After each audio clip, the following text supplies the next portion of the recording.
안녕하세요. 나만의 개인 맞춤 법무사 김영룡 법무사입니다. 오늘 이 시간에는 우리가 파산 면책을 진행하고 최종적으로 법원에서 그 면책에 대한 결정문을 송달받게 되는데요. 결정문을 받아보면 가끔 이렇게 재량 면책 내용으로 결정문이 오는 경우들이 있습니다. 그래서 오늘은 이 재량 면책이라는 것이 어떤 것인지 여기에 대해서 설명을 드리려고 합니다.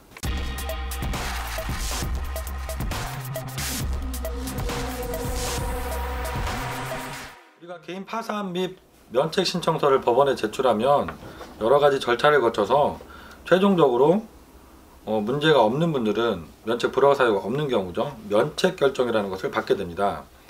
근데 그 면책 결정에는 재량 면책이라는 것도 규정이 되어 있습니다.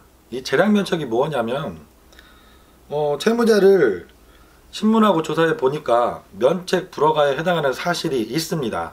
그래서 원칙적으로 면책 불허가 결정을 해도 되는 사안인데 여러가지 사정을 고려했을 때 면책을 하는 것이 적당하다고 판단을 하셔서 재량으로, 말 그대로 재량으로 면책 결정을 해주는 경우들이 재량 면책이라고 합니다. 제가 최근에 재량 면책 결정을 받았던 사건의 판결문 한번 보여드릴게요. 제가 형광펜을 칠해놓은 것처럼 채무자가 면책 불허가 사유에 해당하는 사실이 인정은 된다. 하지만 채무자가 파산에 이르게 된 경위 그 밖의 사정을 고려해서 면책을 하는 것이 상당하다고 인정되기 때문에 면책 결정을 하기로 한다. 이렇게 결정을 내려 보내주셨죠. 그 판례에 하면 이런 것들이 있습니다. 우리가 파산 면책 신청할 때 많이 실수하시고 오신 분이 그 보험 해약 환급금이 좀 금액이 크니까 아니면 보험을 갖고 계시면 그것도 압류가 되고 뭐 해지가 된다라고 생각을 하시고 계약자를 변경하고 오시는 경우들이 있죠. 근데 이게 조사 중에서 그 사실이 발각되시는 분들이 계십니다. 그러면 원칙적으로 이것도 재산 은닉이 되죠. 그래서 면책 불허가 사유에 해당이 되게 됩니다. 그래서 판례에서도 내가 갖고 있던 여러 개의 보험을 그 다른 가족에게 명의 이전을 하고 신청을 했다가 그것이 문제가 돼서 그 면책 불허가 사유에 해당됐던 분이 계셨죠. 네, 이분이 재량 면책을 받으셨는데 그 여러 가지 고려한 사항이 어떤 것이 있었냐면 10여 년 전에 이혼을 하시고 자녀들을 여자분께서 혼자 어렵게 부양을 하고 계신 상황이셨고요.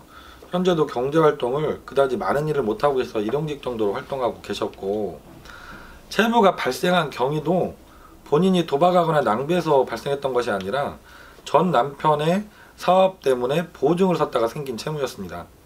그래서 이분이 몇백만 원 정도 금액으로 따지면 될 수 있는 재산을 은닉한 면책 불허가 사유가 있었지만 이것을 고려하더라도 다른 사정들이 딱했기 때문에 재량적으로 판사님께서 면책 결정을 해주셨던 그런 판례가 있습니다. 그리고 저희도 지금 재량 면책을 받는 많은 사건들이 이렇게 행위에 문제는 있지만 그게 경중이 낮은 경우죠. 그래서 크게 큰 면책 불허가 사유라고 판단은 되지 않고 그분의 지금 현재 상황이라든가 채무가 발생한 경위 그리고 이제 조사 절차에서 얼마나 성실하게 임하고 자료를 잘 제출하고 경제적으로 갱생하고자 하는 의지가 강하신지 여러가지 사정들을 고려하셔서 문제가 있는 분이라 하더라도 재량 면책으로 이렇게 좋은 결과를 받는 사건들이 많이 있습니다. 제가 마지막으로 그래서 한 가지 부언해서 말씀드리면 여러 번 말씀드렸지만 개인 파산 면책 절차는 지금 해가 갈수록 제출하는 서류도 많아지고 있고 법원에 출석하시는 길도 많아지면서 이런 경우 있었어요. 어제도 벌써 10여 년 전에 한번 파산 면책을 받았던 분이셨습니다. 그래서 다시 한번 또 파산을 해야 되는 상황이 되어서 상담 전화가 오셨던 분인데요. 제가 요즘에 진행되는 법원 절차와 서류들을 설명드렸더니 되게 놀라시더라고요.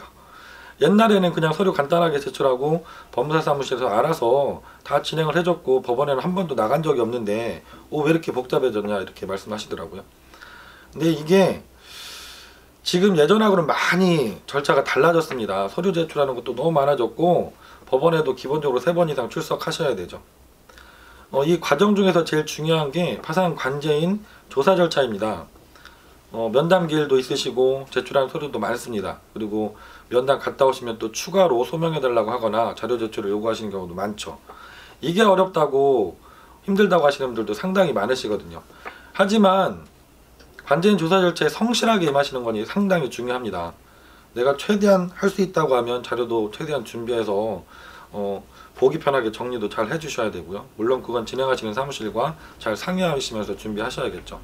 그래서 이렇게 내가 면책 불허가 사유가 되는 사항이 발견됐더라도 내가 조사 절차에 성실하게 임하고 갱생 의지를 충분히 보여주신다고 하면 이 재량 면책 조항을 통해서 문제가 일부 있더라도 면책까지 충분히 가실 수가 있으니까요. 제일 중요한 것은 내가 신청을 하셨다면 면책받는 그때까지 최대한 성실하게 신문기일에도 참여하시고 자료 제출도 열심히 해주시고, 이게 가장 중요한 부분인 것 같습니다.